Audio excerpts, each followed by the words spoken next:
Welcome back.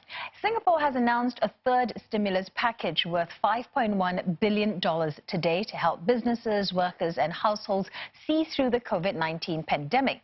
And that means that Singapore has set aside nearly $60 billion to tide the country through the coronavirus crisis. And that's about 12% of the country's GDP.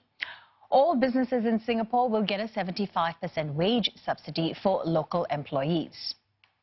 Now for more insight, we're joined by Ho Meng Kit, a CEO of the Singapore Business Federation. Mr. Ho, thanks for joining us. Deputy Prime Minister Heng, he said that this is an unprecedented budget for an extraordinary time, and it's the third round of support measures in less than 2 months. What kind of signal does the solidarity budget send to businesses? Well, it signals that the government is very determined to stop the community spread and introduce this circuit breaker period. And during the circuit breaker period, I think most businesses, except those who are essential, will have to shut. So it's actually quite high cost for businesses. And government has today, I think, announced an adequate package to mitigate those costs of businesses who cannot operate during this circuit breaker period. So you mentioned that this comes ahead of the 1-month circuit breaker, where most businesses, we know they're going to close except for those deemed essential services.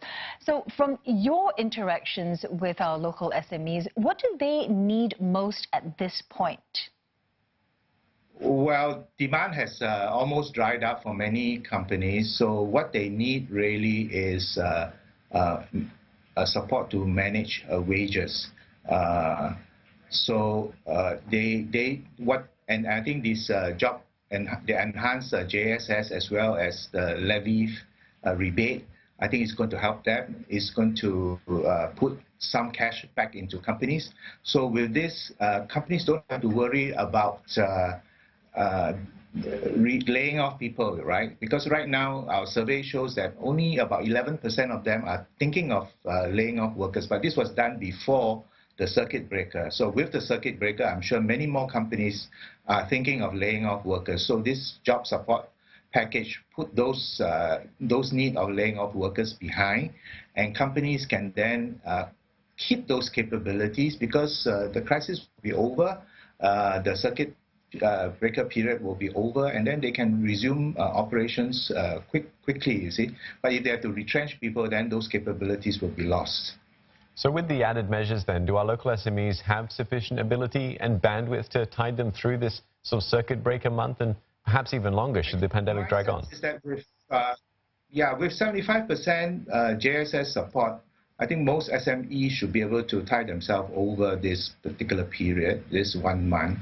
But if this period, this circuit breaker is not extended, the crisis is not over in May because there's still active transmission around the world, and companies will have to continue to fall back on the unity as well as the resilience package, which has other support measures as well as cost and credit measures to help them. So this is only for this particular period. The resilience, there are a far larger package which I think many companies will need to rely on to see themselves through the crisis.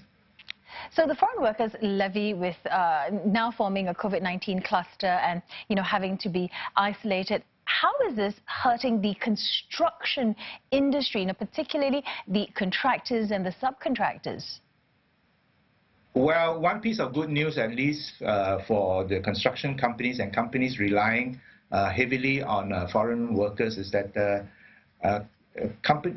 the government has decided to give them back some levy. Previously, they have not allowed them, but now there is a rebate and there's a waiver on levy. This will help put some cash back to companies who have a large number of foreign workers. But for the construction companies, the spread of the pandemic in the dormitory is worrying, because it adds on to a material as well as a labor disruption to the industry.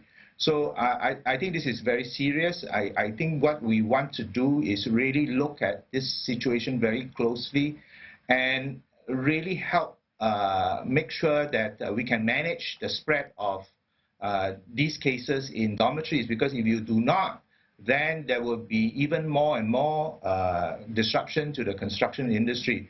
And I think worse is that you worry employers, you see, because employers are concerned because the workers are themselves concerned being holed up in a dormitory, and they worry for their own health and safety. So this is not a good situation.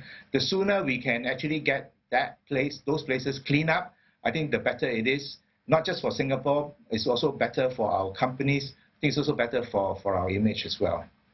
Yeah, Mr. Ho, in the earlier two budgets, the government encouraged businesses to push forward with sort of transformation through reskilling and retraining. What are the main challenges for businesses to push forward with that, given the situation we're in now where everything is going to close down? Well, practically, I think there's not a lot that you can do during this period. You can do, of course, some e-training. Face-to-face training even are all curtailed already. So just e-training, it's not the same. So you really want to be able to do more large-scale classroom-type training, then that you can do a lot more of that training. I think the resources are there. The government in the resilience budget has given quite a lot of resources to companies. In fact, so many schemes, I think that the challenge for company is not for the lack of support, but also to try to help our companies to navigate some of these schemes to make sure that they tap on the relevant ones for the retraining of their existing workers. All right, many thanks for talking to us this evening, Mr. Ho Meng Kit, CEO of the Singapore Business Federation.